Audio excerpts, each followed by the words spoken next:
दीपक जी फरीदाबाद से। राधा वल्लभ श्री हरिवंश। श्री हरिवंश महाराज जी। महाराज जी, ब्रह्म सत्यम जगत मिथ्या। महाराज जी, जगत मिथ्या हमें क्या थोड़ा सा इसमें वो लगता है कि अगर हम इसी मिथ्या जगत में श्री हरि का नाम जप करते हैं, सत्य कर्म और पुण्य कमाते हैं, तो ये मिथ्या, महाराज जी, इसको क्यों कहा जाता है? ये जगने की चेष्टा है, हरि नाम जपना।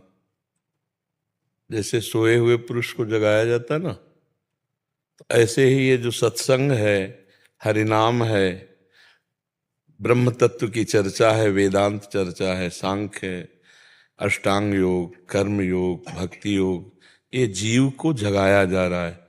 ये साधारण निद्रा नहीं है, ये मोह निद्रा है। समझ रहे हो? वो सुषुप्ति है, तमोगुण जनित। ये मोह निद्रा इतनी प्रबल है कि हम जागते हुए भी जाग नहीं रहे हैं, हम जानते हुए भी जान नहीं रहे हैं। समझ रहे हो नहीं समझ रहे हो? जैसे सबको ये जानता है कि स्थूल शरीर मैं नहीं हूं, पक्की बात है ना। इतना कहीं ना कहीं दिमाग में तो है कि यार शरीर मैं नहीं हूं, है दिमाग में भला। काफी लोगों के जो सत्संगी होंगे उनके तो दिमाग में होगा ही, ये शरीर मैं नहीं हूं। है ऐसा दिमाग में कि नहीं? कहीं ना कहीं दिमाग में होगा, क्योंकि शरीर छूटता है तो कहा जाता है छोड़ने वाला गया, तो मतलब वो जाने वाला कोई और है, और जो शरीर है ये फूंक दिया जाता है, मतलब शरीर मैं नहीं हूं। लेकिन कितने लोगों को इसका सच्चा ज्ञान है कि मैं शरीर नहीं हूं? जानकारी होना, जैसे सबको लगभग जानकारी है यहां से जाना है, क्यों? सबको है ना, लेकिन कितने को जानकारी यहां से जाना है? हम उसको उसी का प्रश्न कर रहे हैं कि कितने को जानकारी, जानते हुए भी वो नहीं जान रहे हैं, जानते हुए भी वो नहीं समझ पा रहे हैं। इसका मतलब है ये जागते हुए सोने का नाटक, वो तो सुसुप्ति में है ही, अज्ञान में। लेकिन ये जो सोना कहा गया है कि सो रहे हैं सब अज्ञान की धरा में, उसी को मिथ्या शब्द कहा गया है। मिथ्या शब्द का मतलब सुषुप्ति, गाढ़ सुषुप्ति। उमा कहूं मैं अनुभव अपना, सत हरि भजन और जगत सब सपना। ये एक जागतिक सपना जो चल रहा है मोह की, अज्ञान की धरा में, ये मिथ्या है।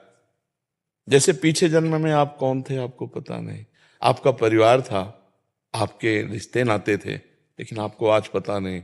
ऐसे कल आपको इसका पता नहीं होगा, जो वर्तमान में है इसका पता नहीं होगा। जैसे आप कितने साल के हो? 28 वर्ष के पहले आप 9 महीने मां के गर्भ में रहे, आपको जानकारी है 1 सेकेंड की भी? तो हमारी स्मृति बहुत मंद है। इसी जन्म में 9 महीने मां के गर्भ में रहे, 1 सेकेंड का अनुभव ही नहीं है, नहीं है ना। तो तब से लेकर के मां के गर्भ से और अब तक हमारी कितनी स्मृति मंद हो गई है। अगर हमारी संपूर्ण स्मृति जागृत हो जाए तो गर्भ में हमने भगवान से एक वादा किया था।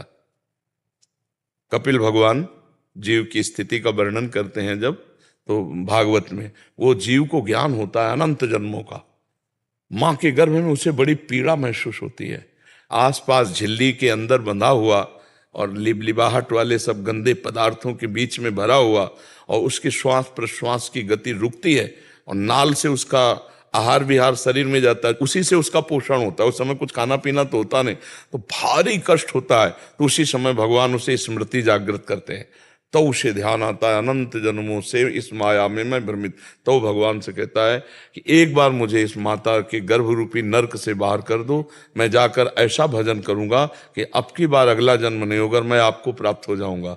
भूमि परत भा ढाबर पानी, तिम जीवहि माया लपटानी। जे ही माँ के गर्भ से निकला तो ये भूल गया भगवान की ऐसी लीला माया।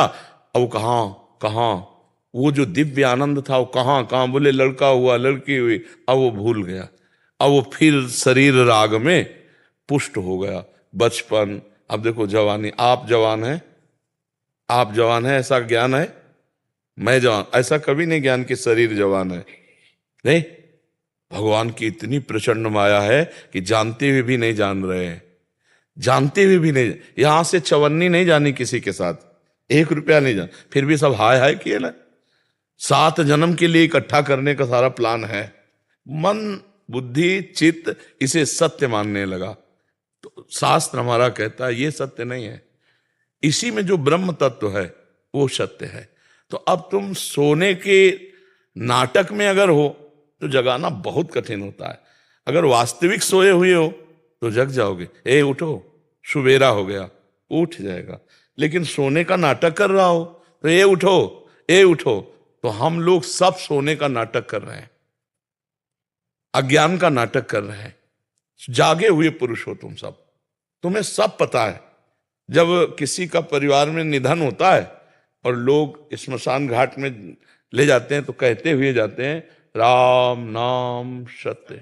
क्या ये पता नहीं उनको? बोल रहे हैं तो क्या उनके दिमाग में बात नहीं आ रही? लेकिन बोलते हुए भी वो नहीं जान रहे हैं। ठीक है, वहां फूंकते हैं तो क्या दिखाई नहीं दे रहा शरीर की दुर्दशा क्या हो रही?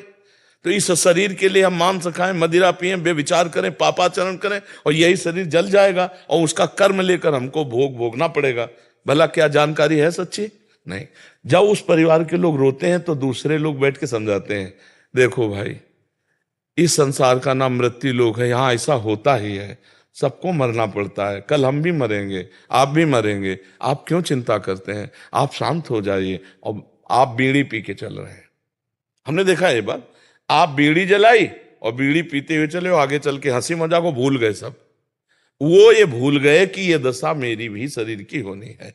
तो यहां भैया जानते हुए सब सो रहे हैं, यद्यपि जग रहे हैं पर वो सब सोते हुए से अज्ञान की धरा में है, इसीलिए मिथ्या। ये जो हरिनाम है, सत्संग है, ये जगाना है। हम जगा रहे हैं, आप जगने की चेष्टा करें तो आप बहुत जल्दी जग जाएंगे। ये जानते हुए भी हम इसको भूल रहे हैं या फिर सो रहे हैं, तो ये माया का प्रभाव है। ये माया का प्रभाव है। दैवी हृषा गुणमयी मम माया दुरत्तया मामे वे प्रपद्यन्ते माया में ताम तरन्ते। गेम जैसे नहीं होता कि ये पाला खींचा है, कबड्डी बोलने उधर जाना है, अब आपको सांस न टूटने पाए पाले तक आना है। तो हमको संसार के कार्य करना है, राधा राधा राधा, ये सांस न टूटने पाए, हमें अपने पाले में लौट के आना है कि हम भगवान की शरण में, हमारा लक्ष्य भगवत प्राप्ति है। निकल गए, जीत गए। अगर सांस टूट गई, पाला तक ना पाए तो आउट हो गए, फिर जन्म लो, फिर कार्य करो। गेम है ये, आपको भगवान तक पहुंचना है। मनुष्य जीवन ये आखिरी चांस है आपको, फिर आपको 83,99,999 योनियों का गेम खेलना पड़ेगा। ये मानव देह मिली है, ये साधन धाम मोक्ष कर द्वारा। अगर इस गेम में निकले तो निकले, नहीं फिर तुम्हारी कुछ नहीं चलने वाली, कुछ नहीं। गेम है, छूट है अभी आपको। और जिस समय आपका समय समाप्त हुआ, शिकंजे पे फंसे, फिर नहीं चलती। नहीं, हाँ, फिर जब वो कर्म का जाल फंसता है तो फंसता ही चला जाता है, बहुत दुर्गति होती है। यही देख लो यार, बढ़िया कार में बैठे हैं, पीछे से आया, बिल्कुल समेटता चला गया आगे वाले ट्रक, और पीछे का ट्रक बीच में चटनी बन गए, उनकी लाश भी सही नहीं मिली। क्या हुआ? ये कोई नवीन थोड़ी कर्म बना, यहाँ पूर्व का प्रारब्ध पाप कर्म, जो बड़ी बड़ी हम लोग हिंसाएं करते हैं, जैसे भ्रूण हत्या, गर्भ हत्या, कई प्रकार की हत्याएं, और गुप्त रूप से उनका अपराध हुआ और पाप का दंड नहीं मिला, न कानून से मिला न भगवान से, तो ऐसे चटनी बन गए, देर नहीं लगी, पिस गए। तुम जानते नहीं हो, अगर उसके कर्म जान जाओ तो कहो यही होना चाहिए था। जैसे अभी कोई गंदा काम करता है तो अभी थोड़ी उसका फल मिल जाता है, पर समय आएगा तो उससे भी बड़ा कष्ट उसे मिलेगा। तो इसलिए अभी हम लोग सोते हुए नाटक कर रहे हैं कि हम कुछ नहीं जानते, वस्तुतः सब जानते हो। इस जानकारी को अगर प्रयोग करना चाहते हो तो नाम जप करो। नाम जप कर लिए, जान गए तो कुछ मिथ्या नहीं है, सब ब्रह्म है। और भी सूत्र है ना, सर्वम खलमिदम ब्रह्म, जैसे ब्रह्म सत्यम जगन मिथ्या, ये एक समझाने के लिए सूत्र है। और समझ आने पर क्या आता है? सर्वम खलमिदम ब्रह्म ने नानास्ति किंचन, किंचन मात्र भी ब्रह्म के सिवा कुछ नहीं है। ये जगा हुआ पुरुष है। जगो, जागो, सोने का टाइम नहीं है। प्रभु के चरणारविंद का आश्रय लेकर नाम जप करते हुए भागो अंदर से प्रभु के चरणों की तरफ। काल बिल्कुल पीछे खड़ा हुआ है, समय आने पर बिल्कुल ऐसा चपेट में ले लेगा, चला गया, पता ही नहीं चला। इसलिए बिल्कुल, आपको समझ में आ रही है हमारी बात?